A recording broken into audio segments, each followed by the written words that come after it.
Hi, everybody. I am Andra, Annette, and I am here with my co-host Nicky Cooper, and we are Echoes of Destiny. In our professional lives, we are nurses. She's a therapist. I'm a holistic practitioner. So, we have lots of things going on, and we just want to share some of our time with you and talk about some things that are important to us. So, today, believe it or not, Nikki, you're the emotional one, and I'm you are because even by you're very empathetic. Well, that's not really what I wanted to say. You're like an empath. Like you're very in tune with people's emotions and things like that.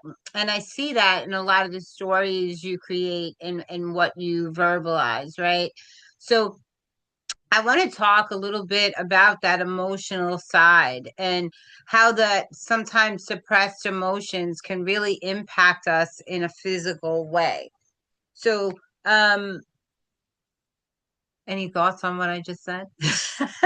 That's quite an entrance. Um, I'll have to just sit with that for a minute. That was, yeah. How could it not?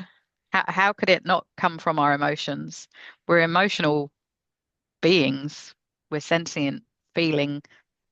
We're from the way that our brain is designed.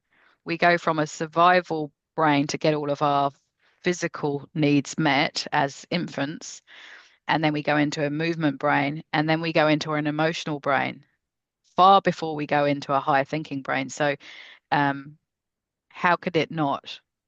I think it's the only thing I can say. How could it not impact our physical body? Because our emotional brain comes before our higher thinking brain. So, yeah. But a lot of people don't understand that. I mean, that's part of our critical thinking. They don't understand that. So a lot of times people hold on to emotions where if something could have happened 10 years ago, whether it was traumatic or whether it was just a really negative or bad experience, they hold on to that and they don't realize that it's impacting them, not the other person that caused it or created it. I've experienced a lot of trauma in my life, and um one of the best things I learned how to do was forgive. So for years I learned how to fight, right? And the best thing I learned how to absolutely do was to forgive. Not just them, but myself too, for like my part in it. And even when we experience traumas, we do tend to blame ourselves, like we had some part in it. If only I did, or what was I doing there? What happened? I should have fought harder. Different things like that. Those elements from that thinking brain come into that, and it interacts with that emotional brain. And a lot of times we blame ourselves for things that were done to us, and we hold on to those emotions for a really long time. So when I'm talking about how it impacts the body, a lot of people talk about cortisol and all these other hormones, growth hormone and estrogen, and how these things impact the body, but they're not really looking at that emotional piece of us and how that plays into the hormones and the physical effects we're seeing in the body. So this is where I want to have that conversation because I know you get it, and a lot of people are perplexed by it, or they just don't see it that way. And I think because we are lucky enough to see people in a very humbling aspect of their life, right? That it not only it humbles us as well, right? But I think it allows us to see the different parts of those people, because if they're experiencing loss, if they just got a new diagnose, are they functionally grieving or dysfunctionally grieving? We have to see that emotional component to really assess them and give them the better care. Like if someone has a new colostomy, can they look at it, things like that. So that's their emotional, and their higher thinking self is there too, but now it's creating physical signs like symptoms of depression, right? Or isolation, that it's going to impact them, right? Because they're feeling insecure about what's happening in their body, right? So even though this might have started as an emotional thing, like they're fearful of what their life might be like, now it's causing physical symptoms like, the depression, the insecurities and stuff like that, right? So insecurity is still really emotional. But Mm. so, what are your thoughts about how this impacts us on a day to day, and how a lot of times people aren't really piecing these pieces together? They're seeing, you have some people out there that are helping the emotional person, some people out there that are helping the physical, and other people that are talking about connecting to that spiritual sense so they can get abundance, right? But they don't see that all those people are intertwined. So, if you only understand the emotional part, or you only understand the physical part, because what I do is mostly physical, but a big part of that is emotional. And when you're dealing with the emotional, a big part of that is the physical. So we've Mhm. been trained in the whole body, so we kind of get that, but a lot of people don't. And I think Mhm. there's a definite disconnect in the outcomes that people are getting, right? Because whether they're doing whether they're doing physical help, emotional help, or spiritual help, there is always going to be that mindset piece, different parts of that emotional self, whether it's the higher thinking, right? Um, and those are all going to impart on that physical and those outcomes, right? She's Yeah, saying yes. definitely. I am. Intently listening to you. I'm just annoyed by a little bit of hair I've got sitting in the middle of my forehead. I'm thinking of the little girl with the curl in the middle of the forehead. Um, a few thoughts. One of them is that if you have an event happen, a large event or something that occurs around you, and there's been a lot going on this week, that's for sure. But what is the first thing that happens to you? You have an adrenaline rush and you feel it very viscerally in your body, don't you? You'll have the Sure. racing heart, your breathing starts getting faster, your muscles contract, your pupils dilate. Um, if you need to have the ability to run away or hide, or fight, your body will naturally shift the blood from your peripheral circulation into your core so that you then have the ability to do that. And that's your natural response. As human beings, we do something very different to animals where um, animals will, after they've had something very stressful like that, they will then shake. They will naturally shiver and shake, and they will release that level of stress out of their body after that has subsided. And as human beings, we don't do that. So where is it going to go if we don't release it? It has to stay in our body, doesn't it? Yes. I mean, it can't not.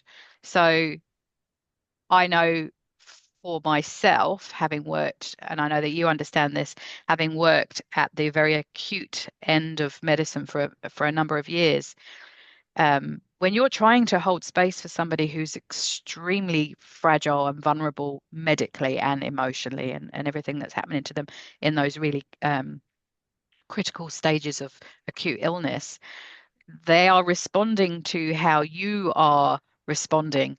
And so any indication that you're looking frightened is going to amplify what they're feeling themselves. So as a health professional, we tend to put on a huge poker face. Um, Mm, that is something that takes a little bit of time for us to master. But I know for myself, I will hold it very intently in my muscles, in my back, in my neck, even my buttock muscles, which is a little bit too much information. But I find myself naturally clenching those areas as a way of physically holding the line, so that I can be fully present and look completely I'm not going to say chill because that's not really how I am, but I'm feeling very much that I don't worry, I've got this, you've got nothing to fear sort of thing, so that that person can actually de-escalate some of that fear naturally. That's got to go somewhere. And we have to release that as well. I know that a lot of health professionals feel it very intensely in their body. So how do we release that if we're not going to do what other animal in the animal kingdom do? How do we get rid of it? And majority of us don't. We sort of swallow it down. We store it in our bodies. I mean, there's so much information and research out there to suggest that the body holds a score. I know that's a very It does. uh, It absolutely does. extremely popular um, book, and everything about it is true. Um, so it gets stored in our cells, in wherever our cells hold it. Um, Years of working with acutely unwell people, I would see this very common themes, and I apologize if I've said this to you before. Stress bunnies. Anyone with, I used to call them stress bunnies. I'm British, I can't help it. But people that had cardiovascular disease often had very stressful demeanors. They weren't very good at decompensating or regulating themselves against stress. They were sort of highly elevated in that sympathetic response. And I would see that, and I would often say to people who were maybe they'd had their first wake up call from a cardiac respect. I'd often say to them, "How were your parents? How was your mother? How was your father?" And they would always say the same thing. Oh, they were very uptight. They were quite stressed people, and they had this event at this age, and they start reeling off this family history, and you can see the pattern. So I could. The way that my brain works, I often will associate that, well, that is someone that's holding a lot of internal stress or not managing to come back down from the stress. That acute stress response where we have our autonomic nervous system kicks in to keep us alive, but it's not supposed to stay at that level long term, and that has very detrimental effects on our hormones, on our endocrine, everything else that's going on in our bodies. Um, and with our asthmatics, I would often feel of after talking to a lot of people, I talked a lot of people off, talked a lot of people down to getting back into control of their breathing. They were often, I used to call them worry warts. It's like, again, another very British term that I use, but they were very big worriers, really, really Hmm. anxious people, Yes. and so how could it not? If we have that adrenaline and it makes our heart race, we then have a higher need for oxygen. We start to have that inflammatory response, so airways start to close up, and all of those things. And you can see how could it not be linked to this sort of anxiety issue? And again, when you talk to them, um, when they have their acute episodes, there's often a very big stress response. Often it's a antigen that has caused this inflammatory response. Sometimes it is stress responses as well. So A lot of there's times just it so could be much of like it. Yeah. so like a lot of people, there's a lot of people that are asthmatics that have exercise induced asthma. Mm, So yeah. which Adrenaline, yes. the stress So response on the body. adrenaline and stress response and anxiety Yeah, are big triggers. And a lot of people absolutely. um that I've encountered were more stress related than antigen related, Yeah. Look at you. especially in Yeah. society post COVID, especially post Yeah. COVID. There's a lot Uh, more panic attacks, anxiety attacks yeah. that I'm seeing. Your irritable bowel syndromes and your All stress. your blood glucose. They always say, if you stress response, you're going to have a higher blood glucose. It's not just illness physically, it's emotional as well. I'm just trying to think, we know that we have that part of that fight, flight, freeze is we have gastric juices and it affects our GI tract as well. Um, uh, a lot of people that will injure themselves. I know every time I've ever had a backache or a neck ache, I know when I dial it back, I can go, yep, I was very stressed when I picked up that belt the weightless belt off the floor, you know, and injured myself. How is that even, because I was braced for, that's in that stress response, I was braced. Um, neurological headaches. There's just the list goes on.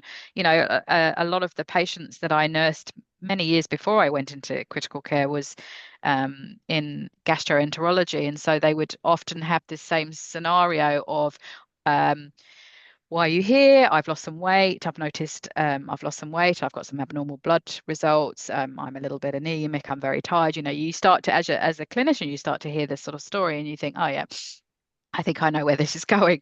Um, and they often used to say, I retired 6 weeks ago. Hmm. Yes, yes, So it's all that now the stress downtime. has gone. The stress has gone. I've now come back down. I've decompensated. I'm now starting to be aware of something that's been going on in my body. And often it's been going on for quite some time, but the Time. adrenaline and the cortisone has really masked those symptoms for a really long time. People after very stress responses, for moving house or a bereavement or lots of other major events, they'll end up with pneumonia. They'll get a head cold, but they'll end up with pneumonia. They have those same patterns of impacts. So we see this in the disease or the dis-ease aspect of physical health. So I guess um, if we're trying to prevent that as the worst outcomes from this, we actually have to look at what's going on in the emotional body. And I have had countless conversations with patients and clients and professionals about the impact of that level of stress and fear and high emotions, those real autonomic nervous system activations that are occurring that have become very chronic, and the impact that it's having on their physical body. And you just have to look at what's going on with our health systems to see that we really have the highest amount of autoimmune diseases, a lot of Hmm. autoimmune diseases in Yeah. women. Women notoriously keep their mouth shut, head down, bum up, and get on with stuff. Don't express a lot of emotional repression, not saying the thing, not allowing themselves to articulate things. So, yeah, I mean, it's all out there, isn't it, really, Andra? It's It is, but it's concerning because it's very easy to tell somebody, oh, you got to reduce stress, right? But stress is all around us. But the emotional part of it, we really can handle a little better because even though, emotions can change day to day. But the ones that have already passed, we as a society do not know how to detach and let go of the past because some of these emotions, like that gentleman that had the cardiac issues, right? So the stress was in his family. So maybe if his family was high strung, he he tends to gravitate towards that similarity because you are part environment, part nature, part nurture, right? So these generational emotional responses are passed down, not just the stories, but the responses and how we deal with emotion. If you see your parents fly off the handle at every little thing, then this might be interpreted as normal behavior, and you might have those same responses. So this is something we need to look at a little more deeply, because I think we beat the nature versus the nurture to death, but I think they're both part of that two-sided coin. I think they go together very cohesively. And I think it's a little bit of both. But when we're looking at the human being, we really do have to not just manage like the current stress. We do have to be able to look at, um from a 12-step point of view, like, the people that do 12-step programs seem to get this more than someone who doesn't. Where they were wrong, how to, let go of things, making amends and stuff like that. But I don't think that someone's going to be able. able to really fully heal until they let go of a lot of that stuff. And as you so eloquently said, it has nowhere to go. And it is staying in the body and your minds and body work together. That brain, all those cells in your body are carrying that like memory, and it has nowhere to go. So every time something happens that brings up a trigger or a similar experience, it is going to have that effect on you. Your heightened response is automatically going to kick in. You are going to go into fight or flight just because it reminds you of something that was bad. So your brain is just like an ongoing recording, right? That just Well, keeps look at playing. yeah, I mean, look at an electrocution. We have an entry point and an exit point. Yeah. It's an emotional, it's a huge charge. It's got to come in and come out. Otherwise, it Yeah. stays there. I'm not going to talk about the other obvious entry and exit point because it's a little sensitive this week because it's been a lot happening with it. But there's always an entry point and an exit point with these sorts of massive charges. So yeah, I mean, it has to go. And what you were saying about the child, if a child was in a quite a an upbringing or in a very early environment where people didn't manage their emotions very well, they had those overreactions and that sort of defensive rage response to a trigger or something that has sort of set off their nervous system and made them feel unsafe. And that's almost always an inherited situation, sort of intergenerational or epigenetic, etc. Um, they are going to put their needs aside. Those children are going to put their emotional needs aside to meet the needs of that caregiver because when that caregiver's dysregulated, I feel unsafe. So I will Correct. have to put that aside. So we learn from a very early age that to keep ourselves calm and to keep everybody else calm, we have to suppress our natural fear responses that we're having. So we're already embedding that into our body because we're not doing anything with that. It's very unnatural for a child to not be able to express itself emotionally. That's why we have the 3-year-olds or the 18-month-year-olds that are going through that emotional brain stuff. They hit an emotion, they don't understand it, and they become very overwhelmed, and so they have that tantrum. So this is a very early conditioning of how we're going to respond to that. Um, and I see evidence of that all the time. And in a very young person, we then develop ways to protect ourselves. If you look at internal family systems as a model of therapy, they explain it and that we develop these parts that are to protect us, to manage our feelings. They're sort of firefighter and fire starters, some of them, and so there's this is a very immature coping strategy that we developed at a very young age, and that sort of coincides and sort of comes along with us for the ride throughout the rest of our lives. So yeah, there's a lot to be said about those early years, and I think having spent over 3 decades in this game now, I can categorically say that a lot of the issues that I see later in life come down to these very, very early years. And this is why it's always been a very large passion of mine, because I think if we get this right, we really manage it right at this age, we can probably prevent an awful lot of what we see in older age, in middle age, actually. I'm so on point with what you're saying. I agree with you 100%.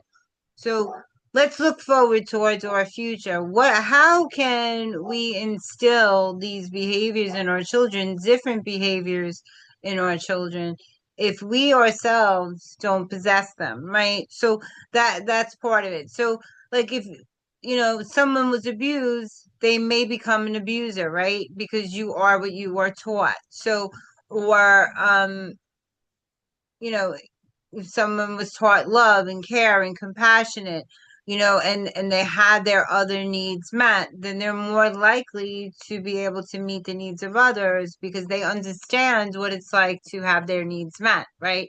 And they Mm. understand that people like to feel love and belonging, shelter, and all those necessary things that Erickson and Piaget and everybody talks about. But how can we change the story mid-game? Because where we are today in society, our kids are still coming from a very bad place, right? Um, because the parents of these children were not taught properly, right? So how do we break these generational problems, and where's a good place to start? Because that emotional brain can't disconnect from the physical brain, right? We're going to Yeah. keep feeling this in our body. Our stress levels are going to keep coming up, and stress is the biggest cause of disease. So we're looking at a very unfulfilling life, right? And we're looking at a very short life if it Yeah, keeps going. trajectory to disease Yeah. and injury and pain and it's so simple, Andra. I can't I, it is so simple and actually so cheap in comparison to the amount of money that we're throwing at the other end of the spectrum where we are not doing okay physically and mentally. It is such an investment on really supporting parents. It is that simple. I mean, it doesn't necessarily help the people that are fully entrenched in the ways that they manage things. That's another piece of work. But if we're going to prevent it, the problem is that it's not very sexy. It's not very current, and a lot of people that are in leadership roles, whether that's government or health systems or social systems, education systems, etc., they're not thinking long term. They're only thinking short term. So if we work with the parents, the caregivers, particularly the mothers and babies right now, and really, really reduce the amount of stress that's going on there, really help people to sit with some discomfort. Our brain is only going to want to feel that level of stress for about 90 seconds before we naturally then will then try and compensate and actually calm ourselves down. If we can allow people to, it's okay to sit in that discomfort for a little while without having that full-blown stress response so that you are no longer available emotionally to meet the needs of that child who is having a reaction to your reaction and will inevitably have a reaction to your reaction, overreaction or underreaction. Um, if we put all of our eggs in the basket there and actually really concentrated on that, in a number of decades, we are going to see the results of that very positively. But for some reason, we just don't seem to be emphasizing that. It's the same as a lot of education sector. They they dedicate a lot of time and resource and financing into the secondary school era, the sort of college years, whereas actually for more the most brain architecture is in that first 1,000 days, that first 2,000 days, these are really critical sensitive periods. And if we're going to do anything, we have to do it there. And it seems to be, oh, I'm so tired of saying it again and again and again. It just doesn't seem to get any traction. It doesn't seem to resonate with the people that are looking at how we can help. But it's so basic. It's so cheap in comparison. It is very cheap, and collectively as people, we really have to pitch in to help because even if it's not happening at state or local, the state or state levels, I What we're seeing is a parental burnout epidemic right now. I have, 15 years of working in this end of health, and I've never seen it at this point. I mean, certainly it's been escalating for a long time. COVID's definitely amplified and worsened a lot of this. I But it, don't it think was on that it was on that it was trajectory it was already. already there. I think it just Yeah. brought it to the forefront. So the I sickness think it was just there. amplified it.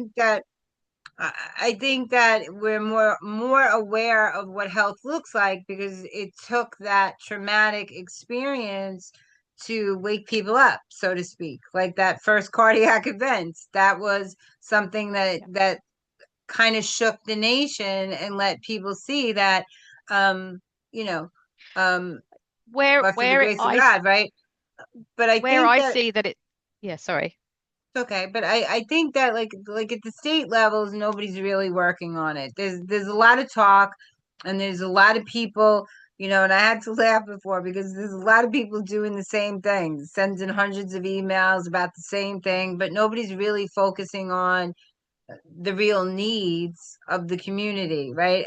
So we're doing this, we're doing this, we're doing this. Who cares if you're killing mosquitoes or how many shots you gave this month? What are we doing to change the trajectory of what's happening? Because we have a lot of kids that are um taking very adult actions. They're killing people.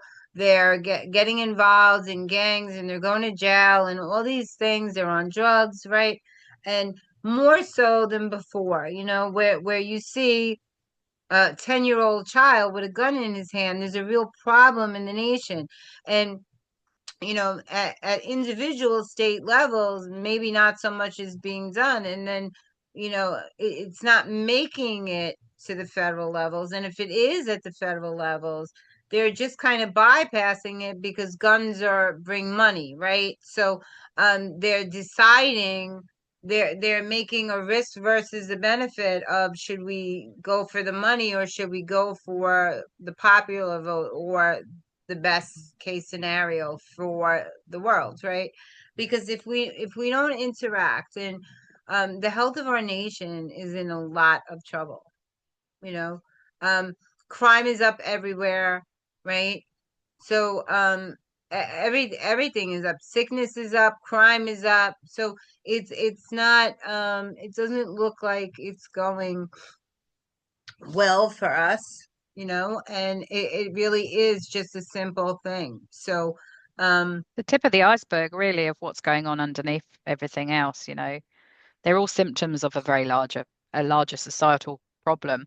And we're all part of that problem, but we're also all part of the solution. yeah, well, we're very Collectively, detached we as are. people. We're all very Yeah. detached as people.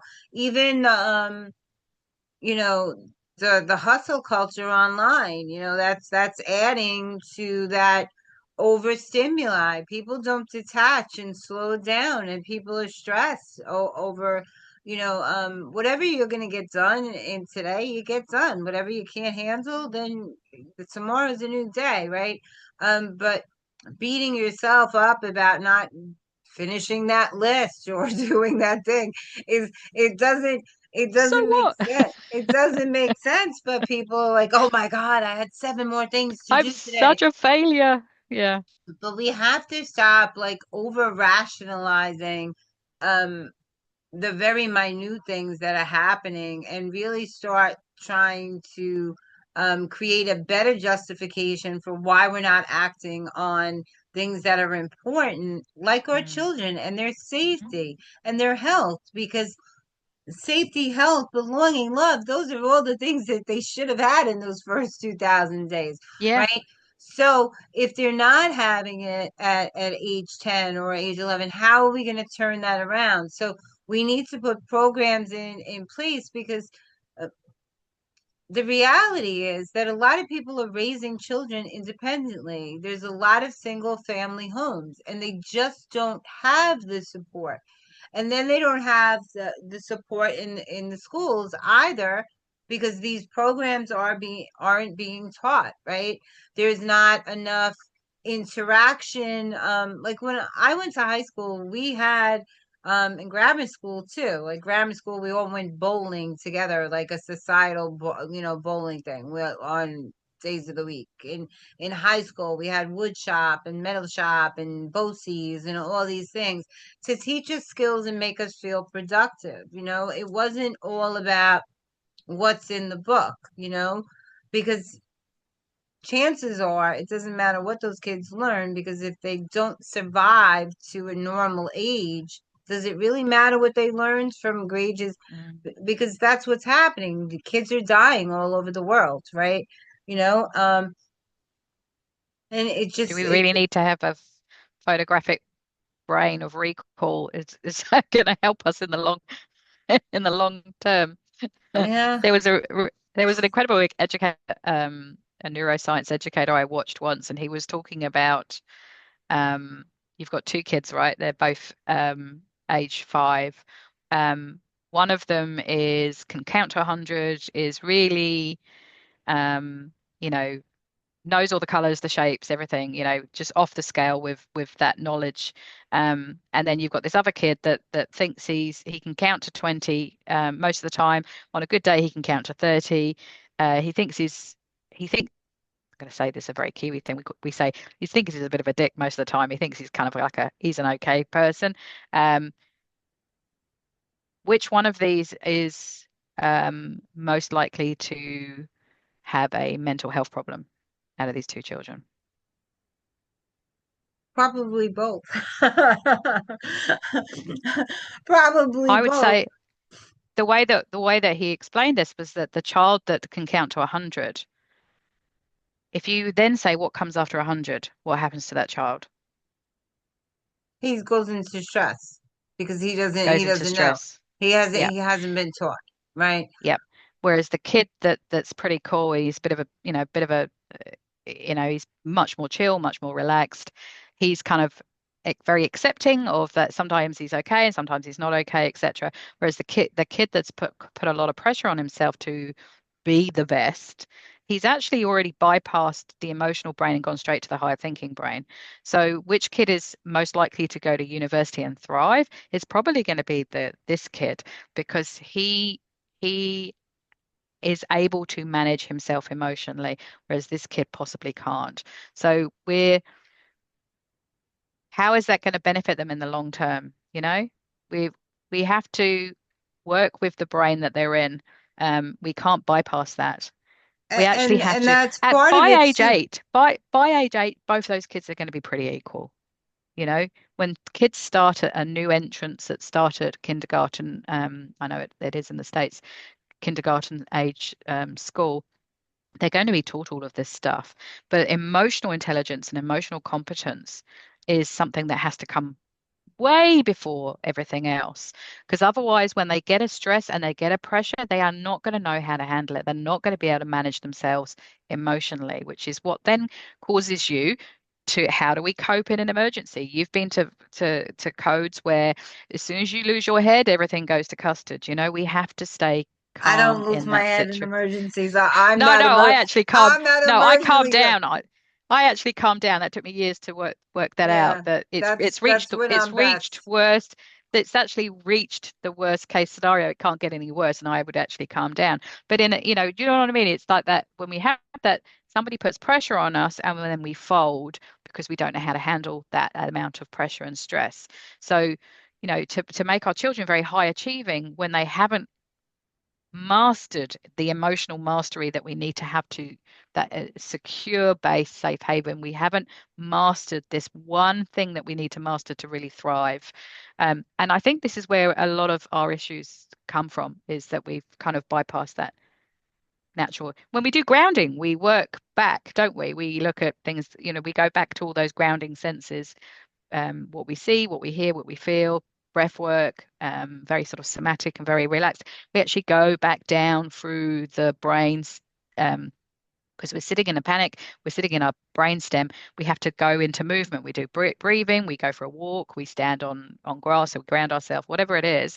We then move up into our movement brain, and then we go into our emotional brain. Tell me what you can see, 5 things, 4 things, 3 things, etc., etc. We're moving now into that emotional brain. We're closer to our cognitive rational brain when we've reached that point than we are close. We're not, we're further away from our stress survival brain when we've worked through that system. So it's the same for learning and getting children to master movement.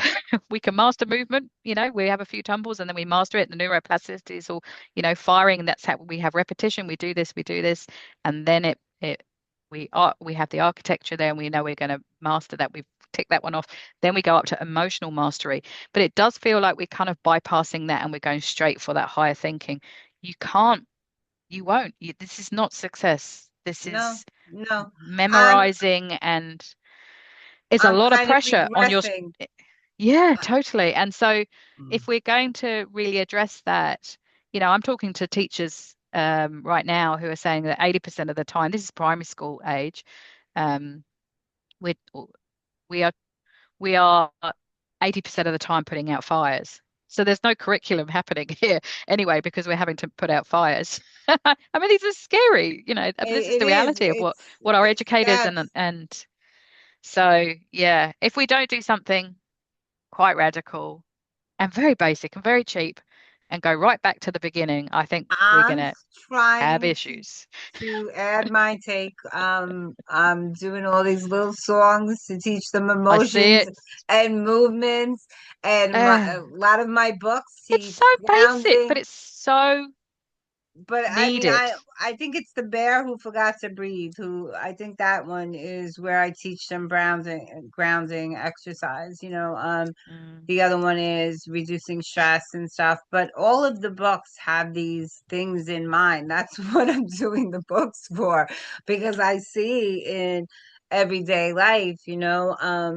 So I don't think a lot of I say these morals because it does touch on morals, that emotional stuff where we don't feel like these critical elements of the person we're feeding into it's necessary to have that emotional mm, self and that feeling self because they are missing a big part of who they're becoming, mhm. you know and we're not touching on that. We're driving them to learn more, to learn more, to learn more. And I think these kids are spending too much time learning and not enough time really, even in their creative selves, Yeah.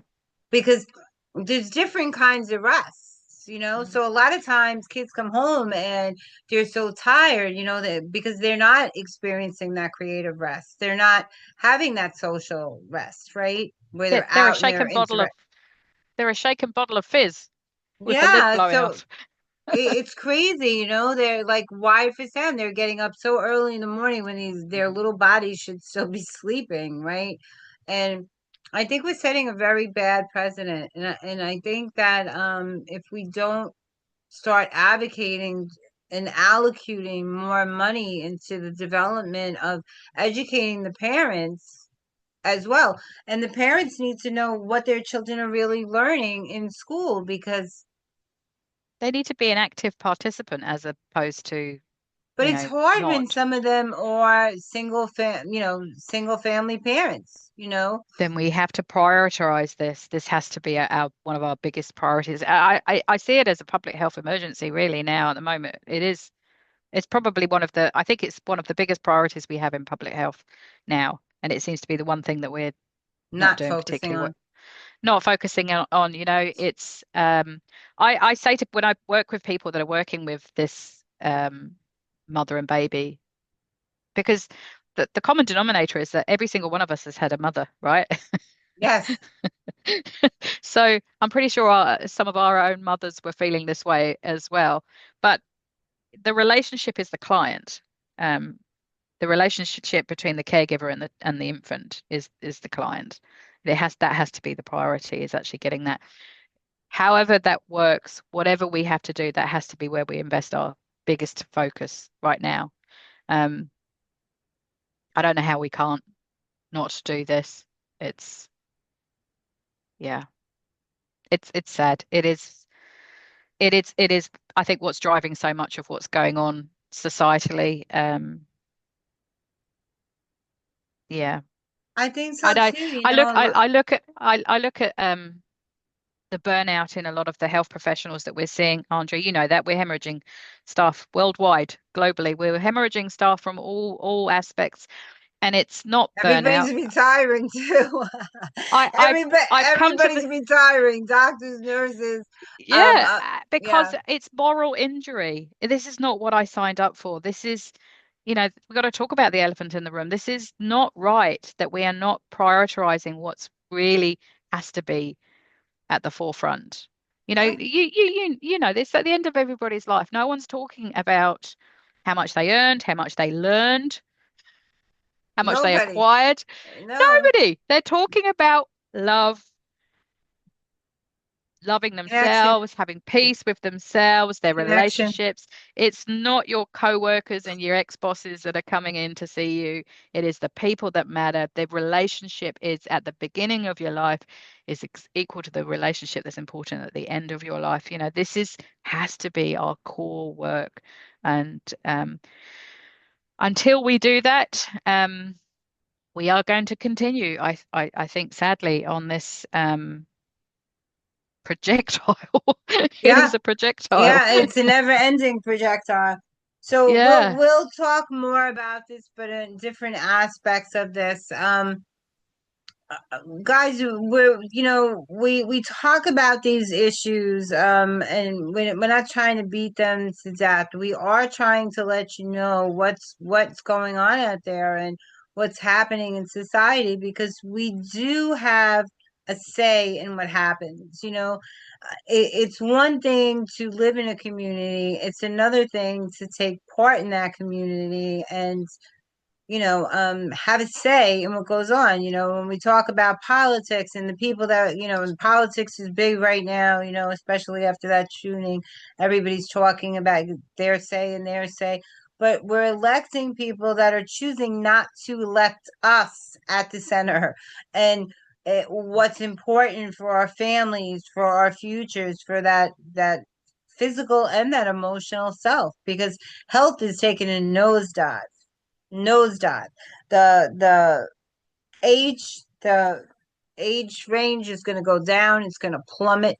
You know, we thought, we have all the greatest medicine and all the greatest advancements, to keep people alive longer, but the quality of life that those people will have won't be worth living. They won't yeah. be where they won't. Um, so that's just something to leave you with that thought. We want to thank you for coming in today. Do you have any last words, my pets? I've always got a I last word. I was going to say we're human beings, not human doings. like We that. need to I sit. like. We need to sit in the stillness. We're human beings, not human doings. I agree 100%. So I want to thank you for joining Nikki and myself today, and we'll see you next time on Echoes of Destiny. To your health.